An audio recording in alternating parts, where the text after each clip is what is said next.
Political ideologies, राजनीतिक विचारधाराएं, ये fifth part है, पांचवा हिस्सा है।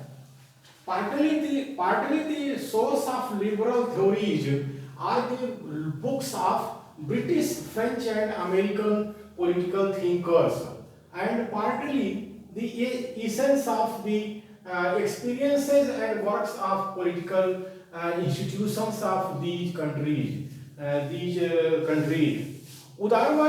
उदारवादी सिद्धांतों का स्रोत आंशिक रूप से ब्रिटिश, फ्रांसीसी और अमेरिकी राजनीतिक विचारकों की पुस्तकें हैं और आंशिक रूप से उदारवादी विचारधारा इन देशों की राजनीतिक संस्थाओं के अनुभवों और कार्यों का निष्कर्ष है। अनुभवों और कार्यों का निष्कर्ष है। यानी जो उदारवादी जो सिद्धांत है इसका जन्म ब्रिटेन, फ्रांस और अमेरिका में हुआ। वहाँ के जो राजनीतिक चिंतक थे उन्होंने जो है इसको पैदा किया है, उदारवादी सिद्धांत को। In America and France liberalists opposed kingship. America एवं फ्रांस में उदारवादियों ने राजतंत्र विरोधी दृष्टिकोण अपनाया। अमेरिका और फ्रांस में जो कैपिटलिस्ट क्लास जो पैदा हुआ था उसने जो है राजतंत्र को नकारा। उसने कहा कि लोकतंत्र होना चाहिए। In fact, they wanted to establish a democracy of people. वे वस्तुतः गणतंत्र की स्थापना करना चाहते थे। अमेरिका और फ्रांस में जो कैपिटलिस्ट पैदा हुए थे वे जो है लोकतंत्र प्रस्थापित करना चाहते थे। सचमुच में यही बात थी, यही करना चाह रहे थे। In France, kingship did not provide the facility of democratic autonomy to the capitalist class. France में राजतंत्र ने पूंजीपति वर्ग को लोकतांत्रिक स्वशासन की सुविधाएं नहीं दी। एक तरह से ये जो पूंजीपति वर्ग फ्रांस में पैदा हुआ ये मध्य वर्ग था, मिडिल क्लास था, मध्यम वर्ग था। तो वो जो है वहाँ के राजा और रानी ने उनको जो है लोकतांत्रिक स्वशासन की सुविधाएं नहीं दे रहे थे। बात ये थी, झगड़े की जड़ ये थी। Therefore, capitalists of France launched a public revolution with the help of farmers and established democracy to get the rights of autonomy. इसलिए फ्रांस के पूंजीपति वर्ग ने किसानों के कंधे पर चढ़कर एक जनवादी क्रांति की और गणतंत्र की स्थापना द्वारा स्वशासन का अधिकार प्राप्त किया और गणतंत्र की स्थापना द्वारा स्वशासन का अधिकार प्राप्त किया। ये फ्रांस का जो पूंजीपति वर्ग था किसानों के समर्थन से वहां पर उसने क्रांति किया और राजशाही को खत्म किया। ये देखने में आता है। To remove aristocracy from the state, the theory of sovereignty took birth.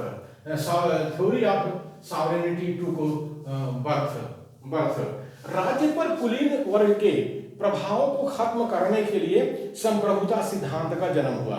राज्य पर कुलीन वर्ग के प्रभाव को खत्म करने के लिए संप्रभुता सिद्धांत का जन्म हुआ।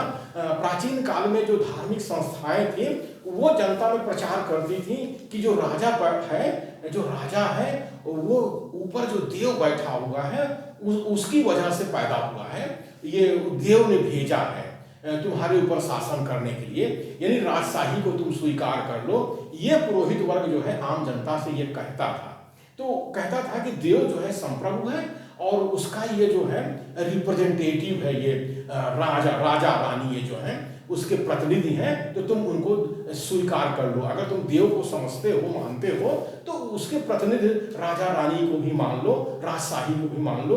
ये काम जो है धार्मिक जो पुरोहित थे दुनिया में वो इसका प्रचार कर रहे थे। तो ये जो राज्य पर कुलीन वर्ग के प्रभाव को खत्म करने के लिए संप्रभुता सिद्धांत का जन्म हुआ। लेकिन जब पूंजीपति वर्ग ने जब क्रांति किया तो उसने कहा नहीं, कोई देव वो नहीं बैठा, कोई देव ऊपर आसमान में नहीं बैठा हुआ है, उसने किसी को हमारे ऊपर शासन करने के लिए नहीं भेजा है। हम सब सारे लोग मिलकर के, इसी धरती के जो इंसान हैं, मिल करके सहमति करके, समझौता करके लोकतंत्र को प्रस्थापित कर लेंगे और वो लोकतंत्र का जो शासक होगा वही जो है संप्रभु है। यानी हमारा जो शासक होगा लोकतंत्र के माध्यम से, जो हमारे प्रतिनिधि होंगे वही संप्रभु होंगे और सावरन होंगे। यानी सर्वोच्च सत्ता अब हमारी होगी। देव से हमें कोई लेना देना, ऊपर कौन देव बैठा हुआ है हमें उससे लेना देना नहीं है। ये बात पूंजीपति वर्ग ने फ्रांस में, अमेरिका में, ब्रिटेन में आम जनता में प्रचार करना शुरू किया, उसने शुरू किया। In fact, the victory of liberalism is the victory of a capitalist aristocracy, not the victory of people and democracy. Not the victory of people and democracy. ये लास्की साहब कह रहे हैं।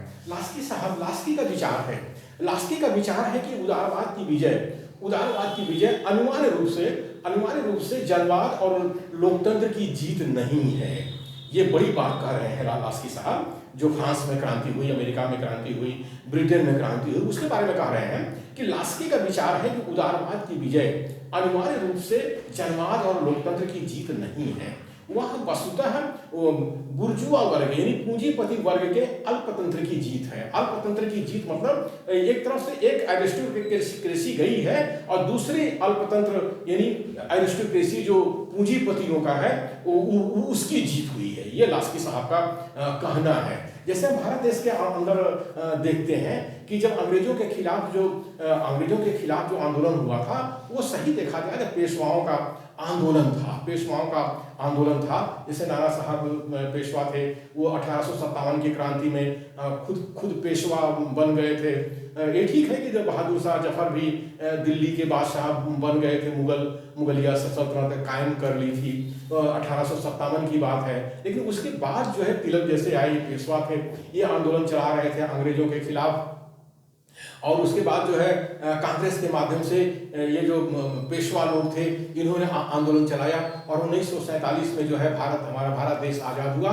तो सही देखा जाए तो लोकतंत्र की प्रस्थापना नहीं हुई है भारत देश के अंदर। जो पेरियार साहब कहते थे कि आज़ाद भारत जो में लोकतंत्र नहीं होगा, ब्राह्मण तंत्र होगा, वो बिल्कुल सही दिखाई दे रहा है। आज जो है प्रशासन के अंदर हम देखते हैं, शासन प्रशासन के अंदर देखते हैं, खासकर प्रशासन में 80% जो है 70 से 80% जो IAS अधिकारी हैं, बड़े अधिकारी हैं, IAS, IPS, IFS अधिकारी हैं, सब ब्राह्मण वर्ग से आते हैं। तो ये पेशवा लोग हैं जो प्रशासन में आए। उसी तरह से कॉलेजियम के माध्यम से न्यायपालिका में 80% जो जज हैं वो ब्राह्मण हैं। अब तो लेटरल एंट्री के माध्यम से IAS जो बन रहे थे लोग, उसको भी खत्म करके ये अपने ब्राह्मणों को जो है IAS बना रहे हैं। अब EVM के माध्यम से सरकार बना रहे हैं। तो ये हम भारत देश के अंदर देख सकते हैं। और जिस तरह से उन्होंने किसानों के खिलाफ कानून बनाया, मजदूरों के खिलाफ में कानून बनाया, हमारे जो मोदी जी ने कानून बनाया है, शिक्षा के लिए उन्होंने जो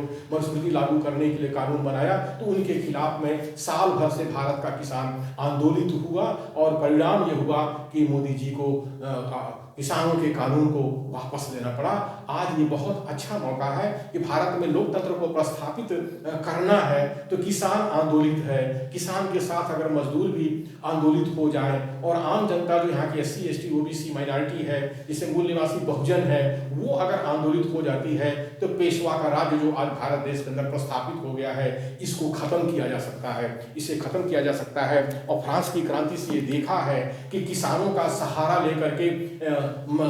लेकर के किस तरह से वहाँ के पूंजीपति वर्ग ने राजशाही को खत्म किया है। तो हम भारत देश के अंदर हम पेशवाशाही को खत्म कर सकते हैं। हम मूल निवासी बहुजन फ्रांस की क्रांति से प्रेरणा लेकर के हम पेशवाशाही को आज 2021 में 21वीं सदी में हम खत्म कर सकते हैं। इसमें घबराने की कोई जरूरत नहीं है।